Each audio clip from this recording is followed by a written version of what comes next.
Hello, and welcome to the Brockton Candidates Forum 2021.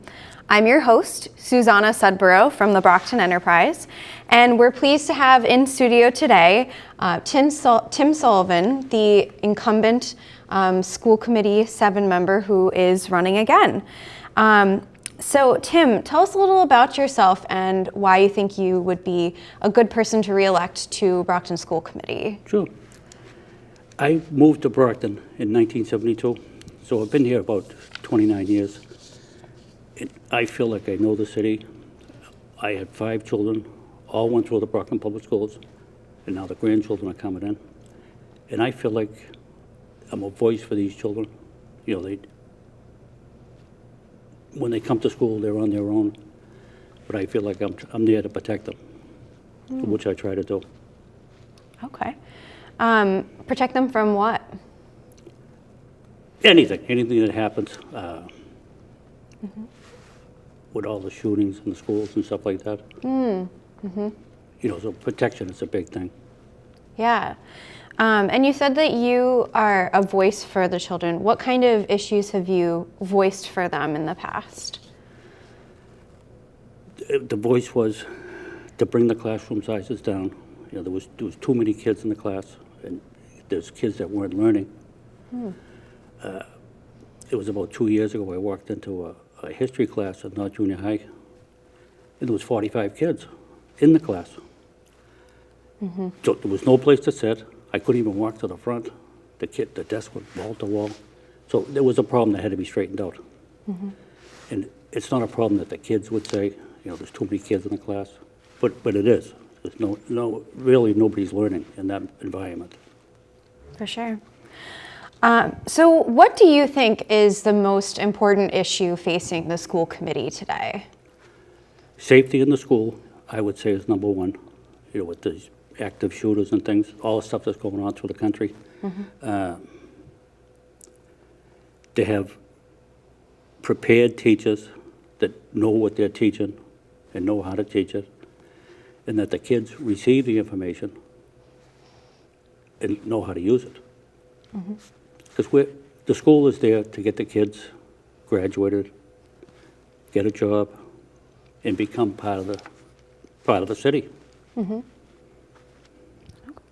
So what kind of policies would you put forward on the school committee to help with these issues? Well, we've had active shooter training for the police department. We've had, there's been 2 or 3 courses that everybody in the school department had to take. I can't think of the name of the course right now, but the school police brought it up. Every one of us had to attend the classes. This is the school committee, the teachers, the custodians, the lunch girls. Everybody had to attend. And it just changes the whole outlook on everything. Okay. So obviously COVID-19 has had a huge impact on our students. In particular, do you agree with the school system's current mask policy? Yes, I do.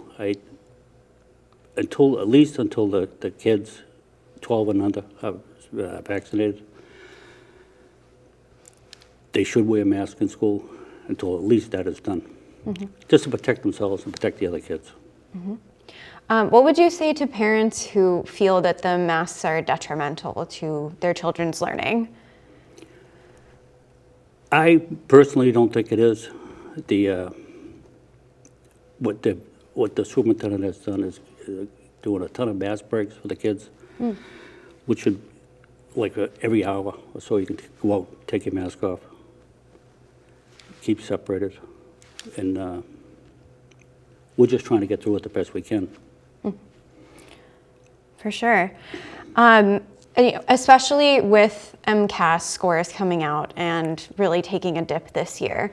What are your thoughts on standardized testing? It was just brought to us last night at a school committee meeting that the MCAS tests have just come out. And what they're doing is they're comparing this year's MCAS to last year's, which really isn't fair because everybody was remote last year. And so they gave us the scores, and it's not that good. You know, we have a lot of work to do to get these kids back in shape. And we're ready to handle it. Do you think in general standardized testing is something that is positive for schooling or negative? It can be positive, and it can be negative as well. If the teacher teaches just to do the MCAS test, it's not right. You know, there's other things you have to learn as well. So our hope is that the teachers teach everything, you know, everything they're supposed to teach. Okay. Since its previous height nearly a decade ago, as a recognized leader in closing the achievement gap, Brockton has experienced a continual decline in academic outcomes, according to the most recent data, with 10 of its 21 schools now ranked in the lowest 10% of Massachusetts schools. What can we do to turn this around? Well, I've been here for about 10 or 11 years, and every single year the state has cut back our money. And on the school committee, we have to balance the budget. So if you're short a couple of $1 million, teachers have got to go. And it really isn't fair that we want the teachers there in place to teach the kids. So we've lost the old superintendent of school, Kathy Smith, who was replaced by Mike Thomas, had her compensation which happens the day before school starts. There was 110 seats with ribbons on them with missing teachers. They had to lay off 110. So finally, I think the state has seen the light and said, let's see if we can make up the difference. It looks like they're trying to pay us back a little bit of money that was lost over the years. So we need that back into the system. So obviously state money has a huge impact on keeping teachers and academic outcomes, but is there anything you think you could do as a school committee member that's within your power on the school committee to impact that? We've thought about it a lot, and we just hired a diversity, equity executive director. And what we're finding out that the kids would be happier if there was a teacher of their color, which we're trying to do. We just put on, I'm pretty sure it was 65 teachers were put on, and the diversity was all mixed up, and it was, everybody seems happy with it. In fact, the executive director was at the school committee last night, and she thought things were going real well. Excellent.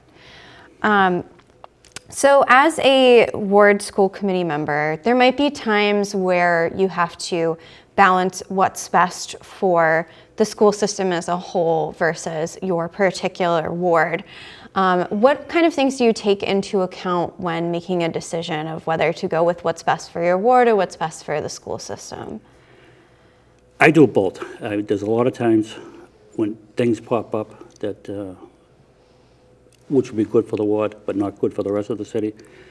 And I try not to act on those. I try to be fair, because I'm the school committee person that answers the phone all the time.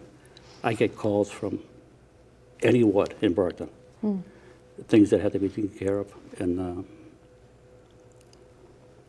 normally, things don't happen exclusive to one ward. It could be a bus issue. Just to change the routes a little bit to get the kids picked up. But I would not try to put Ward 7 up against any other ward in the city of Brockton. I consider them all equal. And when we get to the high school, everybody has got kids from Ward. From Ward 7 is in the high school as well. So the high school is for all of us. Okay, absolutely.